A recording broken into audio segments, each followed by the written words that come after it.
ഇന്ന് ഉച്ചയ്ക്ക് സിമ്പിൾ ആയിട്ടുള്ളൊരു ഊണാണ് ഞാൻ റെഡിയാക്കിയിട്ടുണ്ടായിരുന്നത്. ഇക്ക ഉണ്ടായിരുന്നു. അപ്പോൾ ഇക്കേൻ്റെ ഫേവററ്റ് ആണ് ഈ ഉണക്കമാന്തൽ എന്ന് പറയുന്നത്. അപ്പോൾ ഉണക്കമാന്തൽ വെച്ചിട്ട് ഞാനൊരു കറിയാണ് ഉണ്ടാക്കാൻ പോണത്.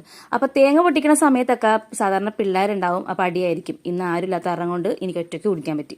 അപ്പോൾ സാധാരണ നമ്മൾ മീൻകറിക്ക് അരക്കുന്ന പോലെ തന്നെ അതിലുള്ള ചേരുവകളൊക്കെ ചേർക്കുക, ഉള്ളി എരിഞ്ഞിടുക.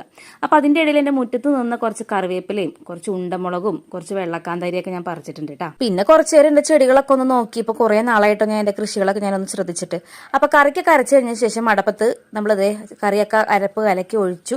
പിന്നെ ഈ മുളകൊക്കെ നമ്മൾ കീറിയിട്ട്, കാരണം കൈകൊണ്ട് കീറാൻ എനിക്ക് പേടിയാണ്. കാരണം കാന്താരിയും ഉണ്ടമുളകാണ്. ഉണ്ടമുളക് എന്ന് പറഞ്ഞാൽ തിരുവനന്തപുരത്തൊക്കെ പാലുമുളക് എന്ന് പറയും. ഈ മുളക് ഇട്ടിട്ടുണ്ടെങ്കിൽ നല്ല സ്മെല്ലാണ് കറിക്ക്, അടിപൊളി ടേസ്റ്റുമാണ്.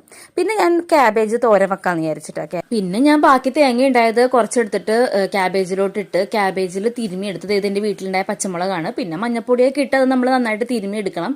കാരണം എൻ്റെ ഇക്കയ്ക്ക് തേങ്ങയിട്ട തോരൻ അങ്ങനെയുള്ള സംഭവങ്ങളൊന്നും ഒട്ടും ഇഷ്ടമല്ല. പിന്നെ നമ്മൾ മാന്തളറി വെക്കുമ്പോൾ കുറച്ച് ഉപ്പ് മാത്രമേ ഇട്ട് കൊടുക്കാൻ പാടുള്ളൂ. പിന്നെ ഉണക്കമാന്തൾ ഇട്ട് അത് തിളച്ചതിന് ശേഷം ഉപ്പ് നോക്കിയിട്ട് ബാക്കിയും കൂടി കുറച്ചും കൂടി ഉപ്പിട്ട് കൊടുക്കണം. എൻ്റെ ഉണക്കമാന്തളിന് അധികം ഉപ്പില്ലാത്ത കാരണം കൊണ്ട് ഞാൻ കുറച്ചും കൂടി ഉപ്പൊക്കെ ഇട്ട് കൊടുത്തായിരുന്നു. പിന്നെ കറി നന്നായിട്ട് തിളച്ച് കഴിയുമ്പോഴത്തേക്കും കുറച്ച് വെളിച്ചെണ്ണയും കൂടി ഒഴിച്ചു കൊടുക്കുക, കറിവേപ്പില ഇട്ട് കൊടുക്കുക. ഇന്നത്തെ ഊണ് അടിപൊളിയായിരുന്നു. വീഡിയോസൊക്കെ ഒന്ന് ഇഷ്ടപ്പെട്ട് എല്ലാവരും ഒന്ന് സബ് ചെയ്യണേ.